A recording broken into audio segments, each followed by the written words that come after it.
ওয়ালাইকুম আসসালাম।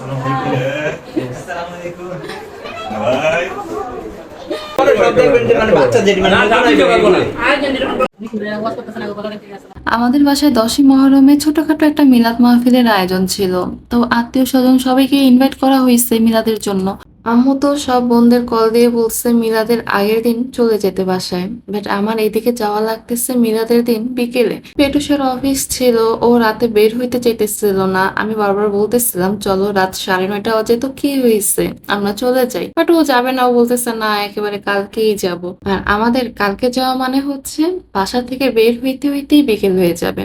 ঠিক আমরা বিকেলেই বের হয়েছি, দুপুরে আর খাবার না খেয়ে বের হয়েছি, জানি বাসায় গিয়ে দুপুরের খাবারটা খেয়ে নিব, বাট কি আর করার। বাসায় আসার সময় আবার আপাও এসে পড়ছিল, আপা আবার কাজ করে দিয়ে গেল। বাসাটা একটু পরিষ্কার করে না রেখে আসলে ভালো লাগবে না। যেহেতু আমি আসতেছি, 2-3 দিন না থেকে তো আর যাবো না। চিন্তা করছি বুধবারে যাব, শুক্রবারের দিন এসে পড়বো। বাসায় গিয়ে দেখলাম আমার সব বোনেরা এসে পড়ছে, সবচেয়ে লেট করছি আমি। ওরা তো আমাকে দেখে চিল্লাচিল্লি শুরু হয়ে গেছে, তোমাকে আসতে বলছে কে, বাসায় থাকতা। যাই হোক, এই তো গিয়ে দেখলাম আব্বু ভাত খাইতেছিল, আর আমাদেরকেও বলতেছে ভাত খেয়ে ফেলার জন্য। সবাই আসা শুরু করে দিবে, আর এই দেখেন হুসাম, ও তো আব্বুকে পেয়ে মনে হইতেছে ও কতদিন পর নানা ভাইকে পাইছে। আর নানা ভাইকে পেয়ে গালের সাথে গাল লেগে সে দাঁড়িয়েছিল। নানা ভাইকে পেলে আর তার কোনো খবর থাকে না। ওই দেখেন নানা ভাইয়ের সাথে এসে বসে রয়েছে, নানা ভাই কি করতেছে ওইটা খুব মনোযোগ সহকারে সে দেখতেছে। তাহারের মধ্যে এই ছোট ছোট আলুগুলো দিবে দেখে আগে এগুলো ছিঁড়ে রেখে দিচ্ছে পাতিলার মধ্যে।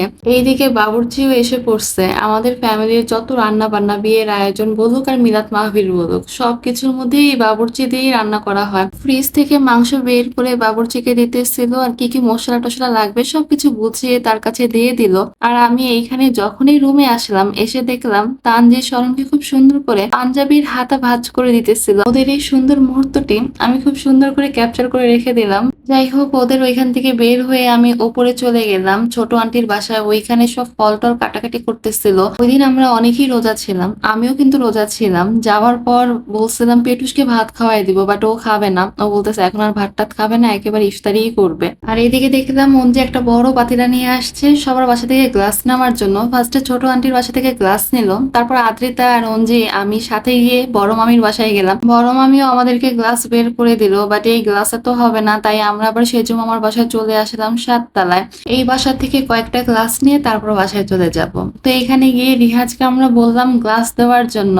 আর এই দেখেন রিহাজ আমাদের হাতে পাতিলা দেখে বুঝতে পারছে আমরা গ্লাস নেওয়ার জন্যই আসছি। ও দৌড় দিয়ে গ্লাস বের করে দিতেছিল। এখান থেকে আমরা গ্লাস নিতেছিলাম, আর আমি রান্নাঘরে গিয়ে দেখলাম রিহা আর জান্নাত বোতলে পানি ভরতেছে। ওদেরকে দায়িত্ব দেওয়া হয়েছে ওরা যেন প্রত্যেকটা বোতলে পানি ভরে। যার যার বাসার ফ্রিজ খালি আছে ওই বাসায় ওই ফ্রিজ গুলোতে যেন এই পানির বোতলগুলো রেখে দিয়ে আসে। অনেকেই যেহেতু ওই দিন রোজা ছিল, আর ইফতারিতে ঠান্ডা পানিটা একটু বেশি লাগে, শরবত বানানোর জন্য ঠান্ডা পানিটা লাগে। আর এভাবেও ইফতারির সময় মনে হয় একটু ঠান্ডা পানি বেশি খাই, গরমও পড়ছিল ওই দিন। যাই হোক, এখানে ফ্রিজে পানি রেখে তারপর আমরা সবার কাছ থেকে গ্লাস নিয়ে নিচে নেমে গেলাম। আর এই দেখেন ওদের কাজ কিন্তু ফ্রিজে পানি রাখা, ওরা কিন্তু ওইটাই করতেছিল। অনেকগুলো গ্লাস হয়েছে দেখে আমরা আদ্রিতাকে লিফটেই পাঠিয়ে দিচ্ছি, আর আমরা সিঁড়ি দিয়ে নেমে আসছি। এসে দেখলাম এখানে ফল টল কাটা সব শেষ। এইখানে অনেক ধরনের ফল ছিল, প্রত্যেকটা ফল যেন প্রত্যেকটা ডিশে পড়ে, তাই এগুলো আগের থেকে সবকিছু রেডি করতেছিল। ওই দিন ইফতারিতে দুধের শরবত করছিল, বাদাম আর স্যাফরন দিয়ে এই দুধের শরবতটা করা হয়, খেতে অনেক ভালোই লাগে। ও সাথে আবার একটু গোলাপ জলও দেয়। এই তো টেবিলের ওপর সবকিছু রেডি করে রেখে দিছে, আজান দেওয়ার আগে সবার কাছে গিয়ে এগুলো এক এক করে দিয়ে আসতে হবে। আর এইখানে মুড়ি মাখার জন্য সবকিছু রেডি করতেছিল, আজান দেওয়ার পরে গিয়ে এই মুড়িটা মাখাবে। সবাইকে ইফতারি দিয়ে আসার পর আমরা ইফতারি করতে বসলাম। আর এই তো দুধের সেই শরবতটা, এই শরবতটা খেতে ভালোই লাগে। এই শরবতটা যখন ঠান্ডা থাকে তখন খেতে আরো বেশি ভালো লাগে। দেন সবাইকে আবার আমরা মুড়ি মাখা দিয়ে আসলাম। সবাইকে দিয়ে আসার পর আমরা সব এই রুমে এসে পড়লাম, মানে আমরা ভাই বোন যারা যারা ছিলাম, বোন জামাই সহ সবাই আমরা এই রুমে এসে পড়ছি খাওয়ার জন্য। সবাই তো আর একসাথে বসতে পারবে না, এক একজন এক এক রুমে বসছে।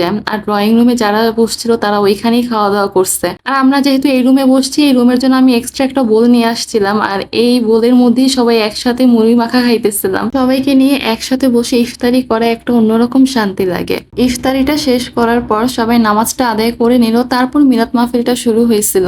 এইখানে সবার জন্য রাইস কুকারের মধ্যে রংচা করতেছে।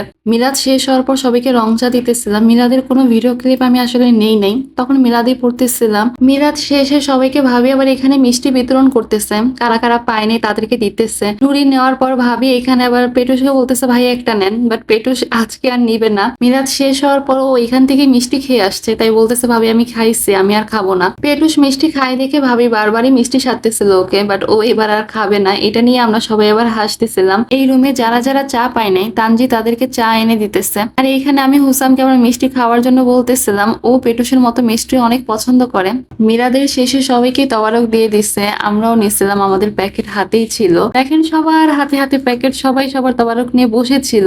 হুসাম বারবার প্যাকেট দেখিয়ে বলতেছে এটা খুলে দেওয়ার জন্য। ও কিন্তু তেহারি খায় না, বাট ওই দিন ওই তেহারিটা খাইছে আলহামদুলিল্লাহ। সবাই আমরা রাতের খাওয়াটা শেষ করলাম। মিরাজ শেষে সবাই সবার বাসায় চলে গেছে, বাট আমরা বোনেরা কিন্তু যাই নাই। আমাদের প্ল্যানই ছিল আমরা 2 দিন থাকবো, সবাই একসাথে আবার বাসায় চলে যাব। আজকের ভিডিওটি এই পর্যন্তই। ভালো থাকবেন সবাই, আল্লাহ হাফেজ।